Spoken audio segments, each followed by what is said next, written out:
नमस्कार, तुमचं राजश्री रसोईमध्ये स्वागत। आज आपण पाहूया अख्ख्या मसूरची पातळ भाजी बटाटा घालून कशी करायची ती। तर चला तर मग आपण रेसिपीला सुरुवात करूया। अख्खे मसूर बटाटाची पातळ भाजी बनवण्यासाठी लागणारं साहित्य आपण पाहून घेऊया। ही आहे अख्खी मसूर, तुम्ही पाहू शकता। ही मी एक 2-3 तास आधी पाण्यात भिजवून ठेवलेली, याला जास्त वेळ लागत नाही आणि ही आता तयार आहे। त्याच प्रकारे इथे बारीक चिरलेली कोथिंबीर घेतलेली आहे।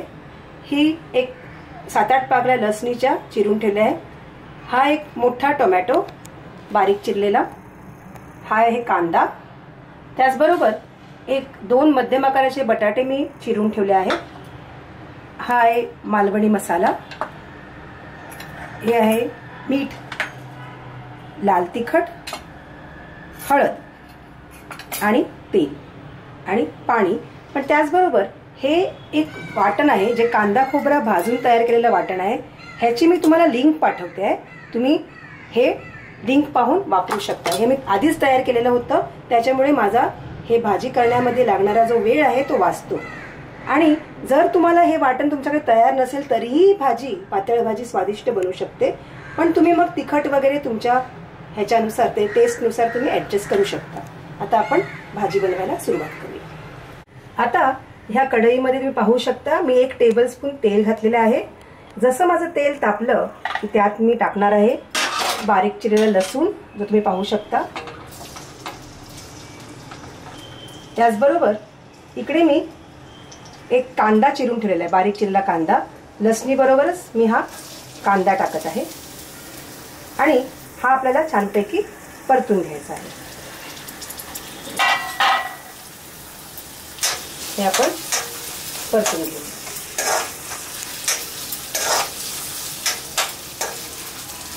हे परतून झालं की नंतर आपण यात चिरलेला टोमॅटो टाकूया। 1-2 मिनिटं परतूया। आता तुम्ही पाहू शकता आपल्या कांद्याने छानपैकी रंग बदललेला आहे। आता हे जो मी हा टोमॅटो चिरून ठेवलेला आधी मी टाकते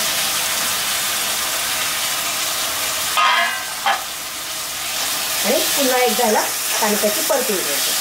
जरा टोमॅटो मऊ होईपर्यंत आपल्याला हा कांदा टोमॅटो परतायचा आहे। आता आपले टोमॅटो छानपैकी परतून झालेले आहेत, तुम्ही बघू शकता हे मऊ पडलेले आहेत। आता याच्यात आपण एक आपले हे सुके मसाले जे आहेत ते टाकूया।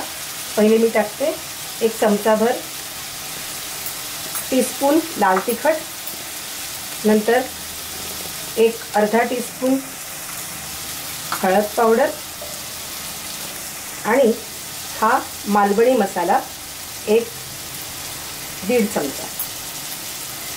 तुमच्या चवीप्रमाणे तुम्ही हा कमी जास्त करू शकता।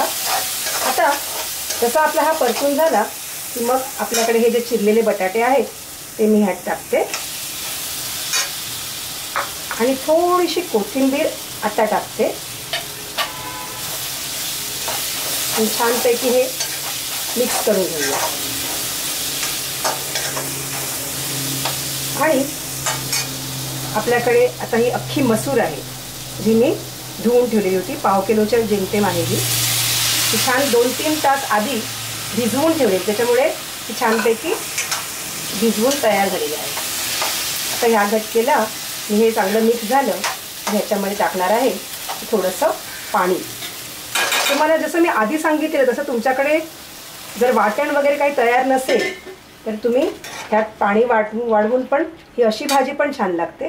आणि आपण मीठ नंतर घालूया, म्हणजे मसूर आणि बटाटे शिजले जरा की नंतर आपण ह्याच्यात मीठ घातलेलं नाही आहे, ते नंतर घालू। तुम्ही पाहू शकता। आता ह्याला मी बंद करून एक 10 मिनिटं शिजवून घेईन। आता आपण डिश उघडून पाहूया। छानपैकी आपली बटाटा आणि मसूर एक 5-10 मिनिटं शिजत आहे।